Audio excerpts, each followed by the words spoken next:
মৰমৰ মইনামণিহঁত, তোমালোক কেনে আছা? তোমালোকৰ ভাল বুলি শুনি মোৰ মনটো বহুত ভাল লাগিছে।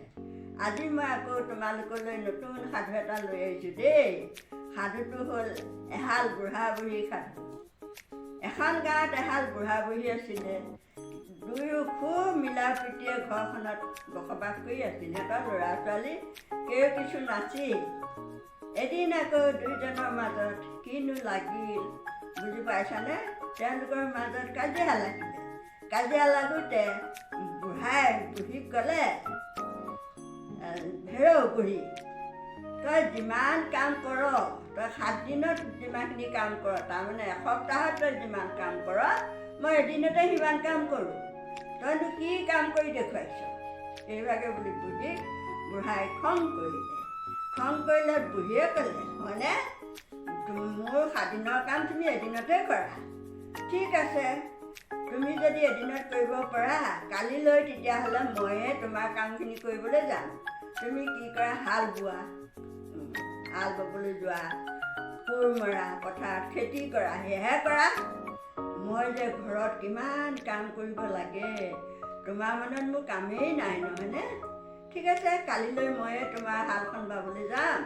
তুমি ঘৰত থাকিবা, ঘৰৰ বাহি বন কৰিবা, চোতাল ঘৰ সাৰিবা, বিচনা পত্ৰ পাৰিবা, আৰু গৰু গাখীৰ খীৰাবা, গোহালি চাফা কৰিবা, দূৰণিৰ পৰা পানীও আনিবা, ধান খুন্দি চাউল উলিয়াবা, ভাত ৰান্ধিবা, সকলো কাম তুমি কৰিবা দেই।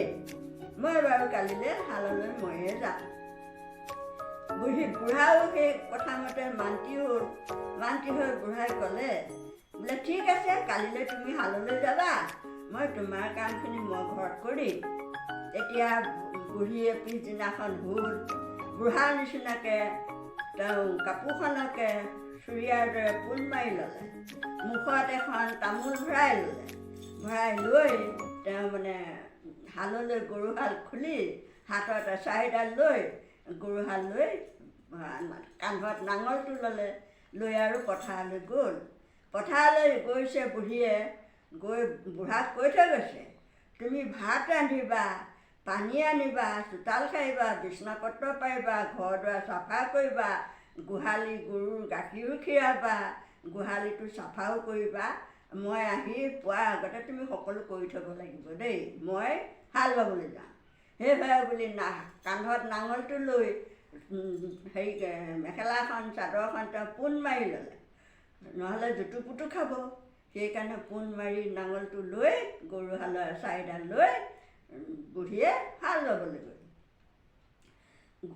বুঢ়ীৰ কথা মতে গৰুৱে জানো যাব জানো? বুঢ়াৰ মাত বুজি পায়, বুঢ়ীৰ মাতটো বুজি নাপায়।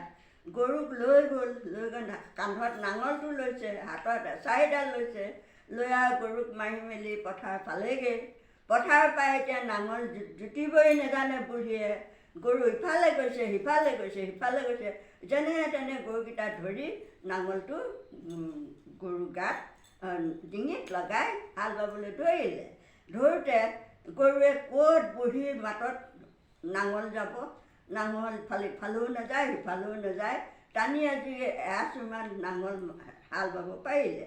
ইফালে বুঢ়াক কৈ থৈ যোৱা কামখিনি, ঘৰ চোতাল সৰা, বিচনা পৰা, পানী অনা, ভাত ৰন্ধা, গোহালিত গাখীৰ খীৰোৱা, গোহালি চাফা কৰা ইত্যাদি কামখিনি বুঢ়াই কৰোঁতে কৰোঁতে ভাগৰ লাগি গৈছেগৈ।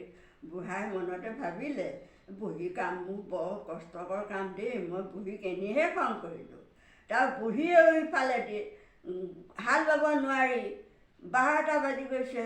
খেতি হোৱা সময়তহে শাওণ ভাদমহীয়াই খেতি হয়।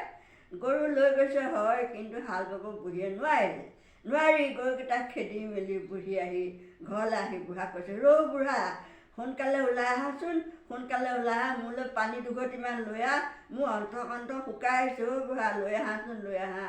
তেতিয়া বুঢ়াই পানী আনি দিলে, তেওঁ দুঘটিমান পানী খালে। খাই মেলি বুঢ়াইও ক'লে, অ' বুঢ়ী, তইনো ইমান কাম কেনেকৈ কৰ? মইতো আজিতো আধিহে নাপালোঁ, কাম কৰি মোৰ একো নহ'লেই, তই আহি পালিহি। তেতিয়া বুঢ়াই ক'লে, বুঢ়ী অ', আজিৰ পৰা মই কাজিয়া নকৰোঁ তোৰ লগত। তই 7 দিনত কৰা কাম মই এদিনত কৰোঁ বুলি যে কৈছিলোঁ, নহয় দেই। তোৰ কামো নহয় সুধা, মোৰ কামো নহয়, তই কেনে পালি নাজানো। বুঢ়ীয়ে ক'লে, হয় বুঢ়া, ময়ো তোমাৰ কামটো সুধা বুলি ভাবিছিলোঁ, সহজ বুলি ভাবিছিলোঁ, কিন্তু এতিয়া দেখিছোঁ তোমাৰ কামো বহুত টান, আৰু তুমিও মোৰ কামটো বহুত টান পালা, নহয়নে? সকলো কাম তুমি সকলো কৰিব নোৱাৰিলাই। আমি এতিয়া বুজি পালোঁ, আমাৰ দুয়োটাৰে দুই ভাগ কামেই সহজ নহয়, টান। তোমাৰ মতে তোমাৰটো সহজ, মোৰ মতে মোৰটো সহজ। সেইকাৰণে আমি যি কামেই নকৰোঁ নিজৰ কামত কেতিয়াও হেমাহি কৰিব নালাগে। আৰু সেইকাৰণে বুঢ়ীক ক'লে, বুঢ়ী আজিৰ পৰা আমি কাজিয়া নালাগোঁ দেই, দুয়োটাই মিলা প্ৰীতিৰে থাকিম, ঘৰখন শান্তিৰে আমি চলিবলৈ ধৰিবলৈ চেষ্টা কৰিম দেই বুঢ়ী। সেই সাধুটোকে মই তোমালোকৰ আগলৈ মইনামণিহঁত তোমালোকৰ কুশল মংগল কামনা কৰি সাধুটোকে আগবঢ়ালোঁ দেই। তোমালোকে কেনে পালা মোক জনাবা।